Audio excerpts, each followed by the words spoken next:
Hey everybody, it's Neil, and if you have a Galaxy, it was an S25 Ultra, Samsung Galaxy S25 Ultra, I got a case for you. This is for a friend of mine who has that phone.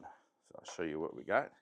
This one here, it says Shockproof, and this is the case. So check this out. I have one of these for my iPhone. I'm using my iPhone to do that, but you can see what this one is here. It's got the thing here. It's got a little lens protector, a little sliding thing, so you can slide over the phone. How cool is that?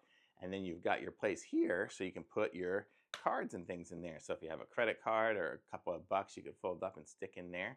So you have your whole kind of wallet in there, and it's got all the places for the buttons and everything on the sides, just like you should normally have. And this one here, I don't know exactly what color it is, kind of a goldish one.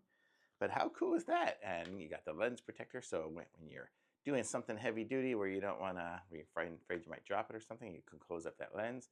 But going to a bar and things like that, you can always have your wallet and everything kind of with you right there. So very cool, a nice case, nice solid material. It's like it's made of some sort of TPU on that side, and then plastic and stuff with a bit of a soft on the inside.